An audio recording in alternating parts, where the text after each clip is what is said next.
teachers of Reddit. What is your "this student is so smart it's scary" story?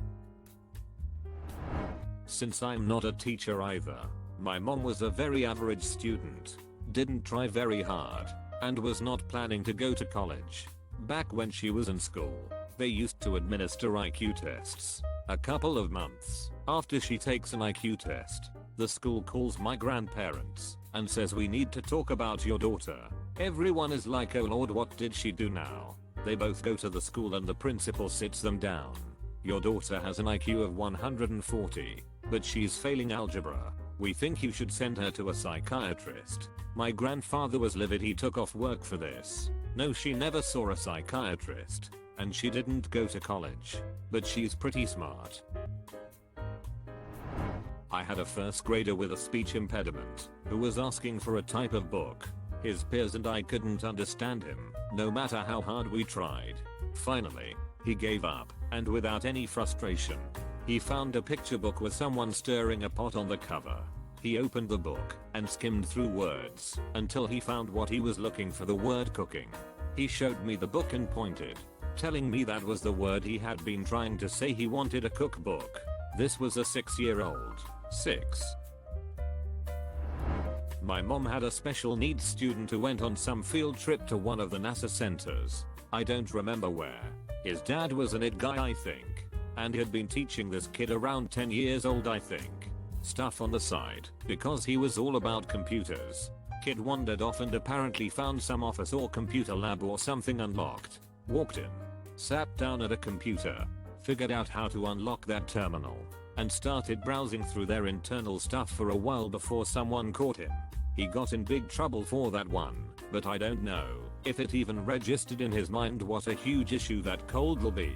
He would do it at school and nobody cared too much, so I don't think he saw an issue doing it out in the real world.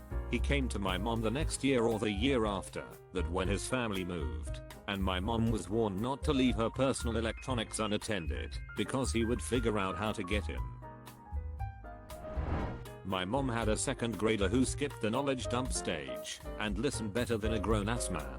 For example, when other boys would tell you all their dinosaur facts, he would ask her, "I'm curious, miss. Latter dude, what do you think caused the extinction of the dinosaurs?" His emotional intelligence was through the roof. I had a student maybe 5-6 years ago. I teach social studies. Didn't come in direct contact with her areas. She was truly special. But anyway, she could speak 5 languages pretty fluently. English is her native. She learned French in middle school, taught herself Russian and Italian for the sake of reading, and learned Indonesian from being around kids in the school and wanting to pick it up. She could write music just from hearing it, then reproduce it with essentially no time. I don't know if this is common or not, but it absolutely shocked me.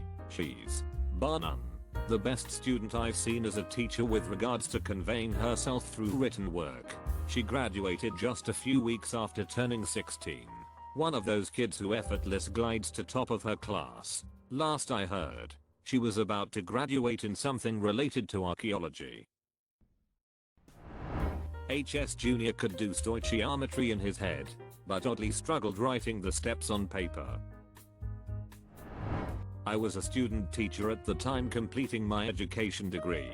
I taught 8th grade. There was this one girl who was your typical edgy, angsty 13-year-old who was too cool for everything.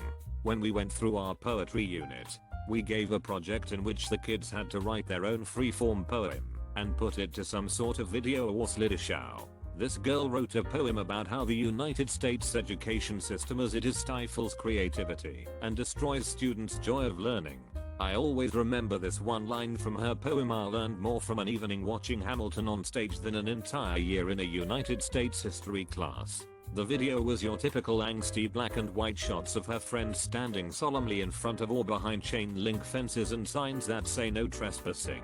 The next day she showed up with a gigantic biography of Alexander Hamilton. It was bigger than most Bibles. It only took her a week to read it.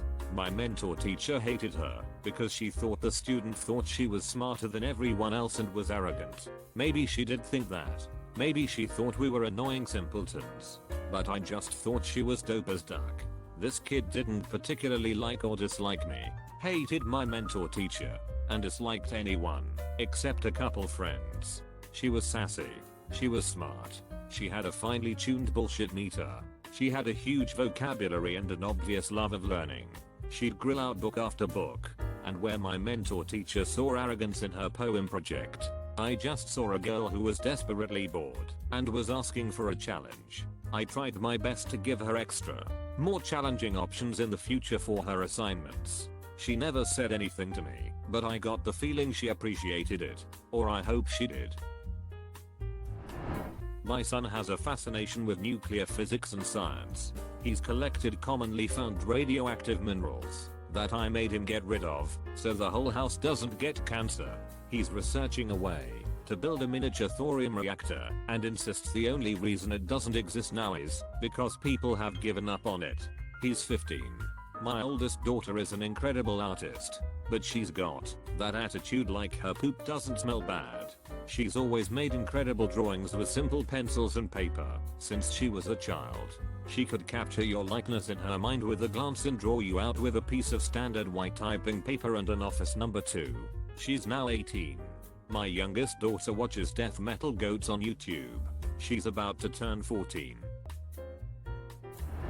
I'm not a teacher, but my uncle is a professor at a uni in our state. He teaches a notoriously hard class, where the final average in the B range. Some kid managed to get a 99 on the exam, and because it hadn't happened in a few years, my uncle rounded the grade to a 100%. I don't know if he was allowed to, and what's even more crazy is that the last person to get an A on the final was the student's ducking cousin, who had recommended the class to him when he found out that he got into the school. My twin brother, who we just recently found out that he is on the spectrum for Asperger's. When we were 3, he would read the old-fashioned maps to my mother and tell her where to go. Fast forward to 8 years old. He would read at college level. Now we're 16. He's still very smart, but very autotune. My mother calls it this due to the fact that he always had different levels of sensitivity attuned to certain things. But when I was 3, I was just learning how to eat on my own, due to medical problems that I still have to this day. I coach Science Olympiad, which naturally draws some very smart students. I was on a long bus ride with them to nationals, and sat next to one of our 7th graders. This kid had to be one of the smartest kids I've ever met. He's brilliant. We ended up playing 20 questions and I decided to be a jerk and do something really hard and specific. Settling on whiptail lizard. First question, is it a vertebrate? I said yes. Second question, does it reproduce parthenogenically? Yes. Third question, it's a whiptail lizard. Kid got my obscure animal in 3 guesses. He just graduated high school last year. I believe he's going to an Ivy. My 2-year-old son is obsessed with letters. He is already a prolific speller. He seems to memorize words he sees and spells from memory. One morning he comes into my bedroom while I'm half asleep. I roll over and see that he has brought in his puzzle letters. After waking up properly, I see that he spelt out symphony. He's gonna be annihilating his friends at spelling bees later on. Not a teacher and kinda stupid, but I was a musical prodigy. When I was in elementary school I could play around 6 different instruments before middle school.